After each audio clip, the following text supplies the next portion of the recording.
Добро пожаловать на наш канал. И сегодня поговорим про художника, который написал картину, признанную вопиюще неприличной, и стал национальным героем своей страны. Фердинанд Ходлер. Годы жизни 1853-1918. Швейцарский художник, ставший известным у себя на родине, достаточно редкий случай. Большинство живописцев из этой страны прославились за границей, где и жили. Он создал свое художественное направление – параллелизм. Часто использовал всевозможные символы и аллегории, а его картины были подчинены определенному ритму, как в музыке, что достигалось чередованием человеческих фигур и элементов пейзажа. Так Ходлер хотел в своих работах отобразить общий порядок, который, по его мнению, был присущ всему живому на Земле и является частью космической гармонии. Швейцария в те годы, в отличие от Парижа или Лондона, не была центром художественной жизни. Все известные художники старались уехать из этой сытой глуши во Францию или Англию, жили на Монмартре, посещали злачные заведения, как, например, Теофиль Стейнлен, и творили, вдохновляясь картинами старых мастеров и новыми модернистскими работами, благо там была отличная возможность воочию увидеть и те, и другие.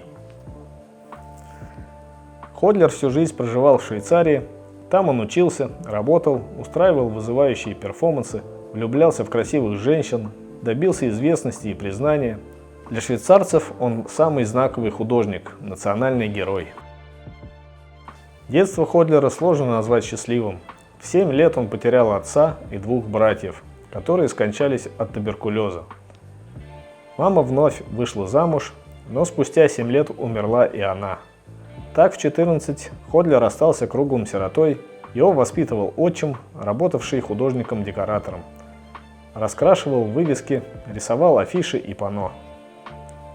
Мальчику ничего не оставалось делать, как учиться художественному ремеслу и пытаться им заработать на жизнь. Никакого наследства, понятное дело, у него не было.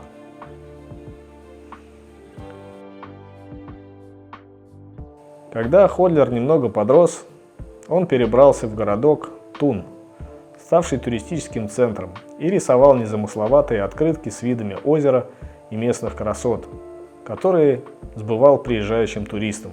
Своеобразные прообразы современных магнитов, которые крепятся на холодильник. Но как только Ходлеру исполнилось 18, он поехал в Женеву. Там была художественная академия, музеи, кипела настоящая жизнь. В Женеве Ходлер и прожил всю жизнь, став в итоге национальным героем.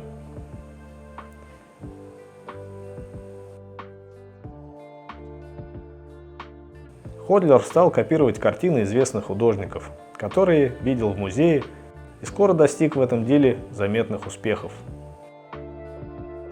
Потому в музее его приметил известный художник и директор Женевской школы искусств Бартолеми Мен.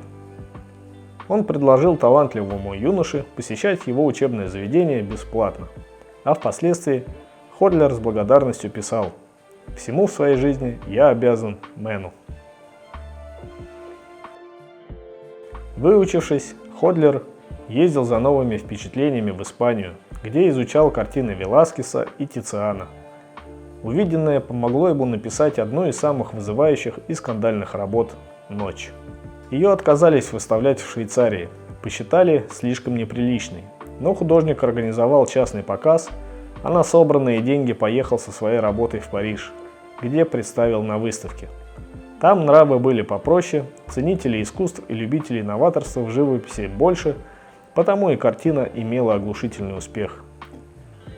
Публика и французские художники восхищались ей. О Ходлере заговорили как о талантливом живописце и декораторе, стали приглашать на всевозможные выставки во всех крупных европейских городах. Не было недостатка и в высокооплачиваемых заказах. 20 лет Ходлер жил впроголодь, писал картины за еду. И вот, наконец, признание, хотя для этого нужно было изобрести художественное направление, развить свои представления о мироустройстве, которые и воплотить на холсте, писать так, как до этого еще не делал никто. Действительно, не все так просто, как кажется на первый взгляд. Правда, старость его была несчастной. Заработав огромные деньги, добившись повсеместного признания, Ходлер провел остаток жизни в больничной палате. Но, несмотря ни на что, до последних дней своей жизни продолжал писать свои удивительные и талантливые картины.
Спасибо, что досмотрели видео до конца.